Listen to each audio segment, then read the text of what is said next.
The rain was coming down hard that Thursday evening, and Maria pulled her thin jacket tighter as she hurried down the street. Her feet hurt from standing all day at the diner, serving coffee and burgers to customers who barely looked up from their phones. But she couldn't complain. The job paid just enough to keep a roof over her and her 8-year-old daughter's head. After finishing her shift at Mel's Diner at 6, Maria had rushed across town to her second job cleaning office buildings. 3 hours of mopping floors and emptying trash cans brought in an extra $40 a night. Every penny mattered when you're raising a kid alone. Her ex-husband had left 2 years ago, taking the car and leaving behind a pile of credit card bills that still kept her awake at night. As Maria walked through Pine Street Park, taking her usual shortcut home, something caught her eye. There on one of the wooden benches near the playground sat a small boy. He couldn't have been more than 6 or 7 years old. His clothes were soaked through and he was shivering in the cold rain. Maria stopped walking. She looked around expecting to see a parent nearby, maybe someone who had stepped away for just a moment. But the park was empty except for the two of them. The streetlights cast long shadows and the rain made everything look gray and lonely. She approached the bench slowly, not wanting to scare the child. "Hey there, sweetie," she said softly, crouching down to his level. "Are you okay?" The boy looked up at her with big brown eyes. His hair was plastered to his head from the rain, and his lips had a slight blue tint from the cold. "I'm waiting for my daddy," he said in a small voice. "Where is your daddy?" Maria asked, sitting down on the wet bench beside him. She didn't care that the rain was soaking through her uniform. This little boy needed help. He's at work. Mrs. Johnson was supposed to watch me, but she said she had to go somewhere important. She told me to wait here and that Daddy would come get me soon. Maria felt her heart sink. What kind of babysitter leaves a small child alone in a park? She pulled out her phone to check the time. It was almost 10 at night. "What's your name, honey?" "I'm Alex," the boy said, wrapping his thin arms around himself. "Hi, Alex, I'm Maria. How long have you been sitting here?" Alex shrugged. "I don't know. It was still light when Mrs. Johnson left. I'm really hungry and I'm cold." Maria's mind raced. She had exactly $12 in her wallet, money she needed for bus fare and lunch for the rest of the week. Payday wasn't until Monday, and her daughter Lily was at home, probably doing her homework and waiting for her mom to come back with groceries they couldn't afford. But looking at this scared, hungry child, Maria knew there was only one choice to make. "Come on, Alex," she said, standing up and holding out her hand. "Let's get you somewhere warm and get some food in you." "Do you have your daddy's phone number?" Alex nodded and recited a phone number, which Maria quickly saved in her contacts. She tried calling, but it went straight to voicemail. Probably in a meeting, she thought. They walked 2 blocks to a small burger place that was still open. The bright lights and warm air hit them as they stepped inside, and Maria could see Alex relax for the first time since she'd found him. "What would you like to eat?" Maria asked, looking at the menu board. Everything seemed expensive when you only had $12. "Can I have a cheeseburger and fries?" Alex asked hopefully. "And maybe some milk?" Maria smiled despite her worry about money. "Of course you can." She ordered Alex a kid's meal with a cheeseburger, fries, and milk and got herself just a small coffee. The total came to $8.50. That left her with $3.50 for the rest of the week. But seeing Alex's face light up when the food arrived made it worth every penny. While Alex ate, Maria kept trying to reach his father. Each call went to voicemail, and she left several messages explaining the situation and where they were. She watched the little boy devour his meal like he hadn't eaten all day, which he probably hadn't. "Is this your little boy?" asked the teenage cashier, smiling at them. "No, I just found him alone in the park," Maria explained quietly. "I'm trying to reach his father." The cashier's expression changed to concern. "Should we call the police?" Maria considered this. "Let me try his dad one more time. If I can't reach him in the next few minutes, yes, we probably should." As if on cue, Maria's phone rang. The caller ID showed the number Alex had given her. "Hello?" she answered quickly. "This is David Chen. I got several messages about my son Alex. Is he okay? Where are you?" The man's voice was filled with panic and worry. "Hi, Mr. Chen. Alex is safe. He's with me at Murphy's Burger on Main Street. I found him alone in Pine Street Park about an hour ago." "Oh my God," the man said, and Maria could hear the relief in his voice. "I'll be right there. I'm about 15 minutes away. Thank you so much for staying with him." "Of course," Maria said. "We'll wait right here." She hung up and looked at Alex, who was now working on his fries. "Your daddy is on his way, sweetie. He'll be here soon." "Is he mad at me?" Alex asked, looking worried. "No, honey. He's not mad at you. He's just worried because he loves you very much. This isn't your fault at all." While they waited, Alex told Maria about his school, his favorite video games, and how his daddy worked a lot but always read him stories before bed. Maria found herself thinking about her own daughter at home, probably wondering where her mom was. About 20 minutes later, a man burst through the restaurant door looking around frantically. When he spotted Alex, relief washed over his face. "Daddy!" Alex jumped up and ran to his father, who scooped him up in a tight hug. "I'm so sorry, buddy. Are you okay?" the man said, his voice shaking slightly. Maria stood up as father and son embraced. The man was younger than she'd expected, probably in his early 30s. He was well dressed in a business suit, but his hair was messy and his tie was crooked, like he'd rushed out of somewhere important. "You must be Maria," he said, walking over with Alex still in his arms. "I can't thank you enough. I don't know what would have happened if you hadn't found him." "Anyone would have done the same thing," Maria said, though she wasn't sure that was true. "No," the man said seriously.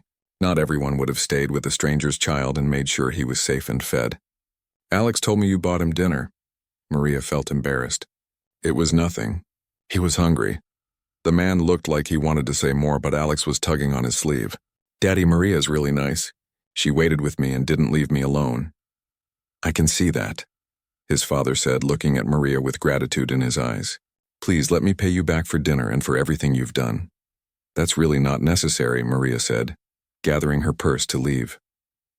"I'm just glad Alex is safe." But as she started to walk away, the man called after her. "Wait, please, I'd really like to thank you properly. Could I at least get your name and number? I'd like to send you something to show my appreciation." Maria hesitated. She wasn't used to accepting help from strangers, but something about this man's sincere gratitude made her pause. "I'm Maria Rodriguez," she said finally, "and I work at Mel's Diner downtown if you really want to thank me. But honestly, just seeing Alex safe with his daddy is thanks enough." As Maria walked out into the night, she had no idea that this simple act of kindness would change her life in ways she never could have imagined. The next morning, Maria woke up to her alarm at 5:30. Just like every other day, her daughter Lily was still asleep in the small bedroom they shared in their one-bedroom apartment. Maria had given Lily the bed and slept on the fold-out couch in the living room for the past 2 years. It wasn't ideal, but it was home. As she got ready for her shift at the diner, Maria found herself thinking about the little boy from the night before. She wondered if he was okay, if his father had found reliable childcare, and if that terrible babysitter would ever face consequences for abandoning a child. The whole situation had kept her awake longer than usual, but she didn't regret helping Alex for even a second. At Mel's Diner, the morning rush was typical chaos. Coffee orders, breakfast specials, and the usual crowd of construction workers and office employees grabbing food before work. Maria moved efficiently between tables, refilling coffee cups and taking orders with the smile she'd perfected over months of working there. Around 10 in the morning, during the brief lull between breakfast and lunch, Maria noticed a man walking through the front door. He looked familiar, and it took her a moment to recognize him. It was Alex's father, but he looked different in the daylight. Yesterday, he'd been frantic and disheveled. Today, he was calm, wearing dark jeans and a casual button-down shirt that probably cost more than Maria made in a week. He spotted her immediately and walked over to her section. "Maria, right?" he said with a warm smile. "I was hoping you'd be working today." "Oh, hi," Maria said, feeling suddenly self-conscious in her worn uniform and comfortable work shoes. "How's Alex doing? Is he okay after yesterday?" "He's fine, thanks to you," the man said, sitting down at one of her empty tables. "I'm David, by the way. David Chen. I don't think I properly introduced myself last night." "Nice to meet you properly," Maria said, pulling out her order pad out of habit. "Can I get you something? Coffee?" "Coffee would be great," David said. "And whatever you recommend for breakfast. I haven't eaten since yesterday afternoon." As Maria poured his coffee, David continued talking. "I wanted to come by and thank you again for what you did. I also wanted to explain what happened, if you don't mind listening." Maria glanced around the diner. It was quiet enough that she could spare a few minutes. "Of course." I had back-to-back meetings yesterday that ran way longer than expected, David began, wrapping his hands around the warm coffee mug. Mrs. Johnson has been watching Alex after school for about 6 months. She seemed reliable, always showed up on time. Alex liked her. I thought I could trust her. Maria sat down across from him for a moment. What happened? Apparently her ex-boyfriend called her with some kind of emergency. Instead of calling me or waiting for me to get home, she just left. She told Alex I'd be there soon and walked away. David's jaw tightened with anger. When I finally got your messages and realized what had happened, I nearly had a heart attack. I can't imagine how scary that must have been, Maria said softly. The thing is, David continued, Alex has been through a lot of changes lately. His mom and I divorced about a year ago, and she moved across the country for a new job. It's just been the two of us figuring things out. Finding someone I can trust with him has been really hard. Maria felt a pang of understanding. I get it. Being a single parent is tough. You're always worrying about making the right choices. David looked surprised. You're a single parent too? Yeah. I have an 8-year-old daughter, Lily. Her dad left when she was 6. It's been just us since then. Then you really do understand, David said. How do you manage it all? I mean, you work here, and Alex mentioned you had another job too. Maria felt heat rise to her cheeks. She didn't like talking about her struggles with strangers, even kind ones. You just do what you have to do, you know? Make it work somehow. David nodded thoughtfully. Alex hasn't stopped talking about you. He keeps asking when he can see the nice lady again. He said you waited with him for a really long time and didn't make him feel scared. He's a sweet kid, Maria said, standing up as she noticed other customers coming in. I should probably get back to work. Of course, David said quickly. But before you go, please let me pay you back for dinner last night. And for your time. I already told you. That's not necessary, Maria said firmly. Maria, David said, his voice gentle but insistent. You spent your own money and your own time helping my son when you didn't have to. You could have called the police and walked away, but you didn't. That means everything to me. Maria felt uncomfortable with his gratitude. She wasn't used to people making such a big deal about doing the right thing. Really, I'm fine. Just knowing Alex is safe is enough. David pulled out his wallet and placed a $50 bill on the table. At least let me cover the meal and tip you properly for the best service I've ever received. Before Maria could protest, David stood up. I'll take that breakfast recommendation to go, actually. I need to get back to Alex, but I hope I'll see you again soon. As the lunch rush picked up, Maria found herself thinking about David's visit. There was something about him that seemed different from other men she'd met. He wasn't trying to impress her or act like some kind of hero for thanking her. He just seemed genuinely grateful and concerned about his son. 3 days later, David came back. This time he brought Alex with him. Maria, Alex shouted excitedly when he saw her running over for a hug. Hey there, buddy, Maria said, kneeling down to his level. How are you doing? Daddy got me a new babysitter and she's really nice. She doesn't leave me anywhere, Alex said proudly. That's wonderful, Maria said, looking up at David, who was watching the interaction with a smile. We were wondering, David said, if you'd like to join us for lunch.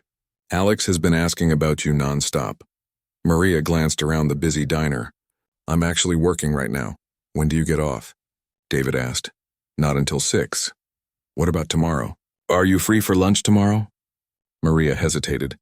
She wasn't used to social invitations, especially from people who seemed to have their lives more together than she did. I don't know. I usually spend my days off with my daughter.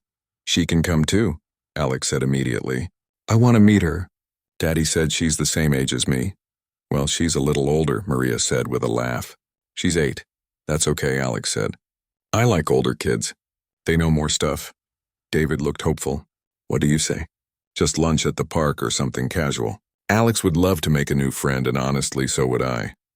Maria found herself considering it. Lily had been asking why her mom seemed happier lately, and maybe it would be good for her daughter to see that there were kind people in the world. Plus, Alex seemed like a sweet kid who might be a good influence on Lily. Okay, Maria said finally, but somewhere kid-friendly, and I pay for my own food. Deal, David said, grinning. How about the park with the playground on Oak Street? There's a good pizza place right across from it. That works, Maria said. What time? How about noon? As they made plans, Maria noticed how patient David was with Alex, how he listened when his son talked, and how he made sure Alex was included in the conversation. She also noticed how Alex seemed relaxed and happy around his father, despite everything they'd been through. After they left, Maria's co-worker Janet came over. "Who was that?" she asked with a knowing smile. "Just someone whose kid I helped out," Maria said, starting to clear their table. "He's cute," Janet said, "and he looks at you like you're something special." "It's not like that," Maria said quickly. "He's just being grateful." But as Maria finished her shift that day, she found herself looking forward to tomorrow's lunch in a way she hadn't looked forward to anything in a long time. Maybe Janet was right. Maybe David did see something special in her. Or maybe he was just a good father who wanted to teach his son to appreciate kindness. Either way, for the first time in months, Maria felt like something good might be coming her way. The lunch at Oak Street Park turned out better than Maria had expected. Lily, who was usually shy around new people, hit it off with Alex immediately. They spent most of the afternoon on the playground while Maria and David sat on a nearby bench, watching them play and talking about everything and nothing. "Your daughter is really smart," David said, watching Lily help Alex reach the monkey bars. "She's got a good heart too, just like her mom." Maria felt her cheeks warm. "Thanks, she's been through a lot, but she's resilient. Sometimes I think she's more grown up than I am." "I know that feeling," David said. "Alex has had to deal with more changes than any 6-year-old should. But kids are stronger than we give them credit for." As the weeks went by, these casual meetups became a regular thing. Every Sunday, if Maria wasn't working her second job, the four of them would spend the afternoon together. Sometimes they'd go to the park. Other times they'd visit the Children's Museum or catch a matinee movie that was appropriate for both kids. Maria began to look forward to these Sundays more than she cared to admit. David was easy to talk to, never made her feel judged about her situation, and had this way of making even ordinary moments feel special. He'd bring homemade sandwiches for everyone, or surprise the kids with small toys from the dollar store. Nothing fancy, just thoughtful gestures that showed he paid attention. One Sunday, about a month after their first lunch, David suggested they visit the Science Center downtown. "They have this new exhibit about space that Alex has been dying to see," he said while they watched the kids play on the swings. "That sounds expensive," Maria said automatically. She'd learned to be upfront about money constraints early in their friendship. "It's actually free on Sundays for residents," David said. "I checked their website," Maria smiled. David always seemed to find activities that fit her budget, though she suspected he sometimes bent the truth about costs. She'd caught him paying for parking when he'd said it was free, and she was pretty sure those free snacks at the movie theater weren't actually complimentary. At the Science Center, Maria watched David explain the different exhibits to both children with infinite patience. He didn't talk down to them or get frustrated when they asked the same questions over and over. When Lily struggled to understand how rockets worked, David got down on the floor with her and used his hands to demonstrate until she got it. "You're really good with kids," Maria told him while Alex and Lily were occupied with an interactive display. "I've had to learn," David said. "After the divorce, I realized I'd been so focused on work that I'd missed a lot of Alex's early years. I'm trying to make up for that now." "What kind of work do you do?" Maria asked. She'd been curious about this for weeks but hadn't wanted to pry. David seemed to hesitate for a moment. "I'm in tech. Software development mostly. It's pretty boring stuff." Maria nodded, though she noticed he'd changed the subject quickly. She figured maybe he didn't like talking about work, which she could understand. Her jobs weren't exactly exciting conversation topics either. As autumn turned into winter, their friendship deepened. David would sometimes stop by the diner during Maria's shift, always ordering coffee and sitting in her section while he worked on his laptop. He never stayed long enough to interfere with her work, but just long enough to brighten her day. "You know he likes you, right?" Janet said one afternoon after David had left. "We're just friends," Maria said, but even she was starting to question that. There were moments when she'd catch David looking at her with an expression she couldn't quite read, and times when their hands would accidentally touch while reaching for the same thing, sending unexpected butterflies through her stomach. The shift in their relationship became obvious during Lily's 9th birthday party. Maria had planned a small celebration at their apartment, just cake and ice cream with a couple of Lily's school friends. When she mentioned it to David, he asked if he and Alex could come. Are you sure? Maria said. It's going to be pretty low-key. I can't exactly throw a big party. The best parties are the simple ones, David said. Besides, Alex would be heartbroken if he missed Lily's birthday. David showed up with Alex and a gift bag that looked suspiciously expensive. When Lily opened it to find the art supplies she'd been wanting for months, Maria pulled David aside. "David, this is too much," she said quietly. "It's her birthday," he said simply. "Every kid deserves to feel special on their birthday." But it was what happened later that really got to Maria. After the other kids left and they were cleaning up, Lily hugged David spontaneously. "Thank you for coming to my party," she said, "and for being nice to my mom. She's been happier since we met you and Alex." Maria felt tears prick her eyes. She hadn't realized Lily had noticed the change in her mood. That night, after Alex and David went home and Lily was asleep, Maria sat on her couch thinking about how much her life had changed in just a few months. She hadn't felt this happy or hopeful in years, but along with the happiness came fear. What if David got tired of their simple life? What if he met someone more sophisticated? Someone who could give him and Alex the kind of life they deserved. These worries seemed silly until the following week, when something happened that made Maria realize just how different their worlds really were. She was working the evening shift at the diner when a group of business people came in for dinner. They were dressed in expensive suits and talking loudly about some merger or acquisition. Maria was taking their order when she heard one of them mention David's name. "David Chen really pulled off something amazing with that new software," one woman was saying. "His company is going to be worth millions after this deal goes through." Maria's pen stopped moving. David Chen, it had to be a coincidence. Chen was a common name and David was just a regular guy who worked in tech.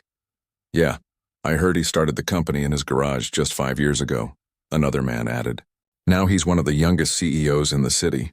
Pretty impressive for someone his age." Maria's heart started beating faster. She finished taking their order and walked quickly to the back of the restaurant, pulling out her phone. With shaking fingers, she typed "David Chen CEO" into the search engine. The results made her stomach drop. There were dozens of articles about David Chen, founder and CEO of Chen Technologies, a software company that had just signed a major contract with the city government. The photos showed the same David she'd been having lunch with every Sunday, the same man who'd been buying coffee at the diner and helping her daughter with homework. Maria leaned against the wall, feeling dizzy. David wasn't just some regular guy working in tech. He was wealthy. Really wealthy. The kind of wealthy that made her $12 budget for Alex's dinner look like pocket change. All those times he'd found free activities for them to do. All those small gifts that she'd thought were just thoughtful gestures from someone who understood being on a tight budget. He'd been lying to her, or at least not telling her the whole truth. But the worst part was wondering why. Why would someone like David Chen want to spend time with someone like her? Was she some kind of charity case to him? A way to teach his son about helping people less fortunate? Maria finished her shift in a daze, barely able to focus on her customers. When David texted her that evening asking about plans for Sunday, she stared at the message for a long time before typing back that she was busy. For the first time in months, the idea of seeing David didn't make her happy. Instead, it filled her with a mixture of embarrassment and confusion that she didn't know how to handle. Everything she thought she knew about their friendship had just been turned upside down, and Maria wasn't sure if she'd ever be able to look at David the same way again. For 3 days, Maria avoided David's calls and texts. She threw herself into work, picking up extra shifts at both jobs to keep her mind busy. But even scrubbing floors at 2 in the morning couldn't stop her thoughts from spinning. Every time she remembered David's genuine smile or the way Alex hugged her goodbye, she felt confused all over again. Lily noticed the change immediately. "Mom, why aren't we seeing David and Alex this Sunday?" she asked on Saturday morning, looking up from her cereal. "I'm just busy with work, honey," Maria said, avoiding her daughter's eyes. "But you're always busy with work. David said he doesn't mind that you work a lot." Maria's chest tightened. Of course David didn't mind that she worked multiple jobs to make ends meet. He probably thought it was admirable in some patronizing way, like watching a documentary about hard-working poor people. On Monday evening, David showed up at the diner during Maria's shift. She saw him through the kitchen window and felt her stomach flip. She considered asking Janet to take his table, but that would only make things more obvious. "Hi," David said when she approached his usual spot. He looked tired, and there were worry lines around his eyes that hadn't been there before. "Hi," Maria replied, pulling out her order pad without looking at him directly. "Coffee?" "Maria, what's going on? You haven't returned my calls. Did I do something wrong?" Maria poured his coffee with shaking hands. The diner was busy, full of dinner customers, but she felt like everyone was watching them. "I can't talk about this here." "Then when? When can we talk?" "I get off at 9, she said quietly. David nodded. "I'll wait."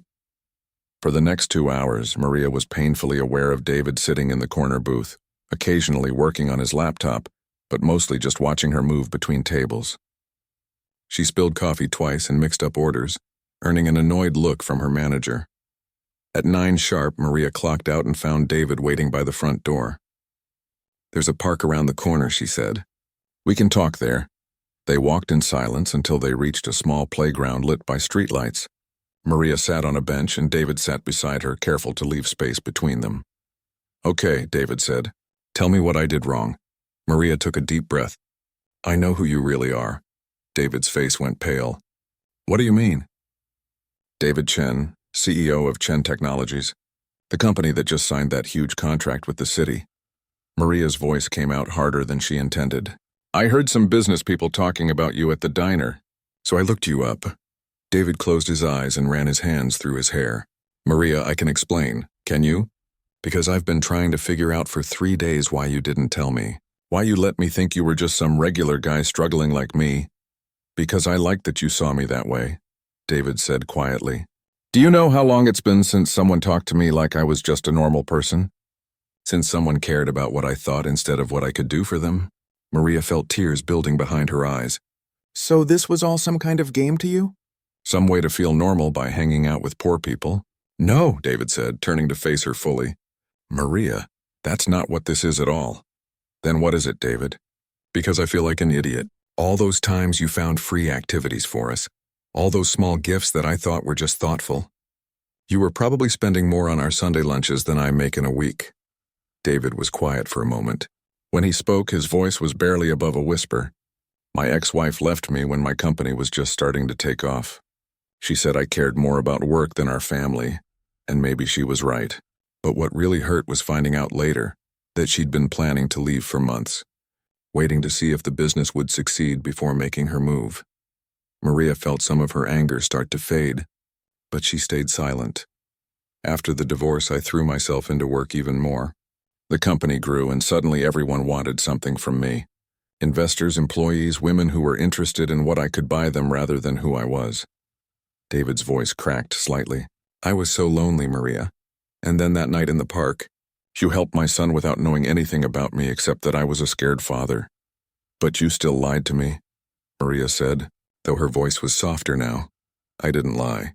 I just didn't tell you everything." And the longer it went on, the harder it became to bring it up. "How do you casually mention that you're worth millions when someone is worried about spending $8 on a burger?" Maria understood his point, but it didn't make the hurt go away. "So what was the plan, David? Eventually tell me and hope I'd be grateful enough to overlook the deception?" "There was no plan," David said. "I was just trying to figure out how to tell you without ruining everything. Because, Maria, these past few months have been the happiest I've been in years. You and Lily have become the best part of my life." Maria wiped away a tear that had escaped. "Do you know how I felt when I found out? I spent 3 days wondering if our entire friendship was just you feeling sorry for the poor single mom." "Is that really what you think of me?" David asked, and Maria could hear the hurt in his voice. "I don't know what to think anymore. Our lives are so different, David. You live in a world I can't even imagine. What happens when you get tired of playing house with us?" David was quiet for a long moment. Then he pulled out his phone and showed Maria a photo. It was a picture she'd taken of all 4 of them at the science center, making silly faces at the camera. "This is my phone's wallpaper," he said. "It has been for weeks. Does this look like someone playing house to you?" Maria looked at the photo and felt her heart skip. In the picture, David wasn't looking at the camera.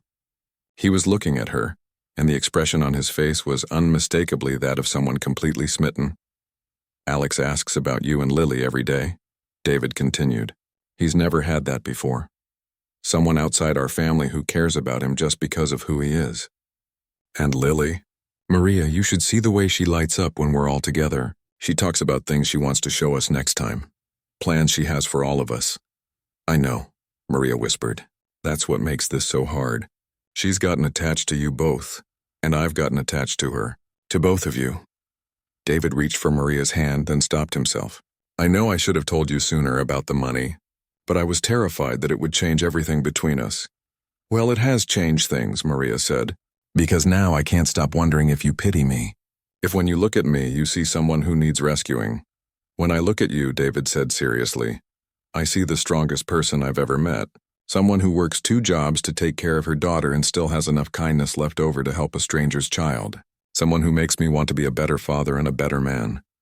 Maria felt more tears coming. I don't know how to do this, David. I don't know how to be with someone who lives in a completely different world. We don't live in different worlds, David said. We're both single parents trying to do right by our kids. We both know what it's like to worry about making the wrong choices. The only difference is numbers in a bank account. That's a pretty big difference. It doesn't have to be. Maria, I don't want to rescue you. I don't want to change your life or solve your problems with money. I just want to be part of your life exactly as it is. Maria looked at him, trying to read his face in the dim streetlight. And what about your life? What about board meetings and business dinners and all the things that come with being who you are? Those things don't matter if I don't have someone to share them with. Someone real, someone who keeps me grounded. David's voice was earnest. Alex has been asking why you and Lily haven't come over. He doesn't understand why we stopped seeing each other. How do I explain to a 6-year-old that adults sometimes make things complicated when they should be simple? Maria felt her resolve wavering. These months with David had been the happiest she'd been since before her marriage fell apart. But the fear was still there, sitting heavy in her chest. I need time to think, she said finally.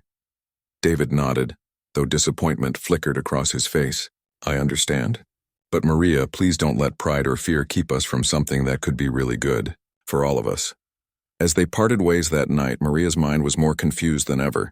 Part of her wanted to run back to David and pretend none of this mattered. But another part of her was still hurt, still scared of being seen as a charity case. The question was, which part of her would win? 2 weeks passed without a word between Maria and David.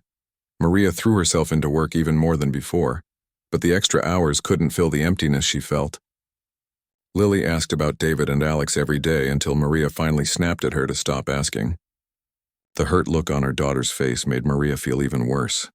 You're miserable, Janet said during their shift on a particularly slow Tuesday afternoon. Whatever happened between you two, just fix it. It's not that simple, Maria said, wiping down tables that were already clean. It's as simple as you make it, Janet replied. That man looked at you like you hung the moon. You don't find that every day. That evening, as Maria walked home from her cleaning job, she took her usual route through Pine Street Park. The bench where she'd first found Alex was empty, but she sat down anyway, remembering that rainy night that had changed everything. She pulled out her phone and scrolled through the photos from their Sundays together. In every single picture, David looked genuinely happy, not like someone doing charity work, but like someone exactly where he wanted to be. A movement caught her eye, and she looked up to see a familiar, small figure running toward her. Maria, Alex called out, his face lighting up with pure joy. Behind him, David jogged to catch up, looking surprised to see her there.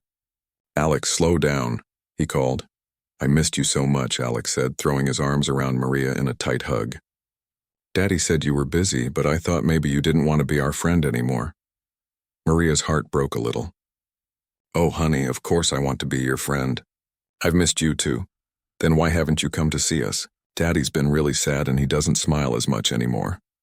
Maria looked up at David, who had reached them but was hanging back, giving them space. He did look tired, she noticed. There were dark circles under his eyes, and he seemed thinner than she remembered. Sometimes adults need time to figure things out, Maria said to Alex.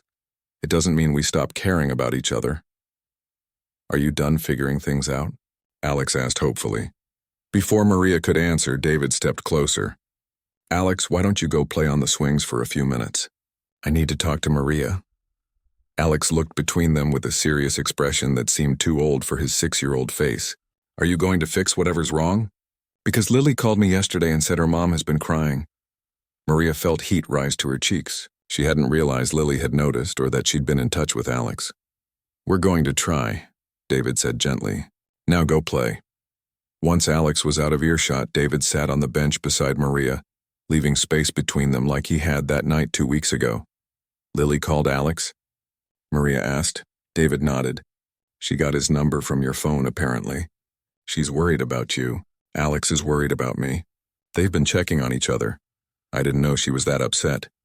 "Kids see more than we think they do," David said quietly. "Alex asked me yesterday if he did something wrong to make you not want to see us anymore." Maria felt tears start to build.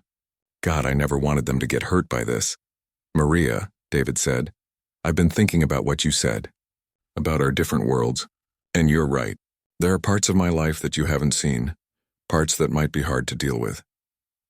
Maria's heart sank. This was it. He was going to tell her it was too complicated, that they should just be friends for the kids' sake. "But," David continued, "I want you to see those parts. I want you to decide for yourself if you can handle them, instead of me deciding for you." "What do you mean?" David pulled out his phone and showed her his calendar. "I have a business dinner on Friday night.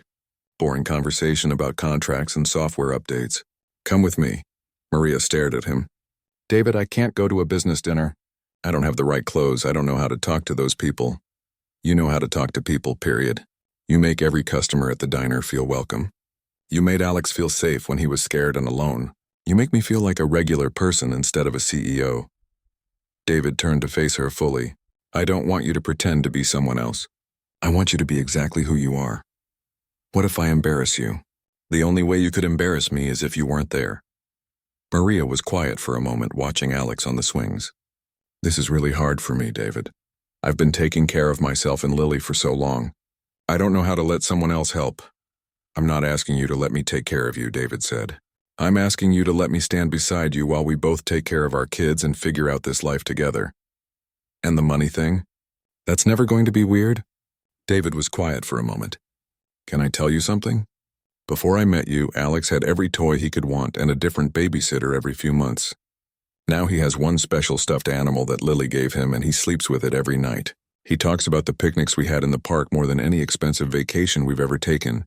David, I'm not saying money doesn't matter. I know it makes some things easier. But what I learned from you is that the best things in life don't cost anything. Time, attention, kindness, showing up for the people you care about. You've been giving me and Alex those things since the day we met." Maria wiped away a tear. "I've been so scared that you'd eventually see me as a project to fix. And I've been scared that you'd eventually see me as just a bank account," David said. "But maybe we're both stronger than our fears." Alex came running back over, slightly out of breath. "Are you friends again?" Maria looked at David, then back at Alex. "We're working on it." "Good," Alex said seriously, "because I drew you a picture and I want to give it to you. And Lily said she has something for me too." "You've been planning this, haven't you?" Maria asked David with a small smile. "Alex insisted on coming to the park every night, hoping we'd run into you. He's more determined than his old man." Maria stood up and held out her hand to Alex. "Come on, let's go call Lily and see if she wants to meet us for ice cream." "Really?" Alex asked, bouncing on his toes. "Really? But David, you're buying, since you're the rich one and all." David laughed. The first genuine laugh she'd heard from him in weeks. "Deal." As they walked toward the ice cream shop, Alex between them chattering about everything he wanted to tell Lily, Maria felt something she hadn't felt in a long time. Hope. "So about that business dinner," she said to David quietly. "You don't have to go if you're not ready." "I want to go, but I'm going as myself. No pretending to be someone I'm not. I wouldn't want you any other way." 6 months later, Maria was sitting in her cap and gown at the community college graduation ceremony. She'd started nursing school in the spring, taking night classes while working reduced hours at the diner. David had offered to help with tuition, but Maria had insisted on taking out student loans. She needed to do this herself. In the audience, she could see David, Alex, and Lily cheering loudly as her name was called. Lily was holding a sign that said, "My mom the nurse," in colorful marker. After the ceremony, they went to dinner at a nice restaurant to celebrate. Not the fanciest place in town, but nice enough to feel special. "I'm proud of you," David said, reaching across the table to squeeze Maria's hand. "I'm proud of me too," Maria said. And she meant it. Alex looked up from his coloring book. When you're a real nurse, will you take care of me if I get sick? Of course I will, Maria said. What about Daddy? Maria looked at David, who was watching her with that same expression she'd fallen in love with. I'll take care of all of us, even when we're old? Lily asked. Even when we're old, Maria promised, and for the first time in her life she believed that kind of promise was possible to keep.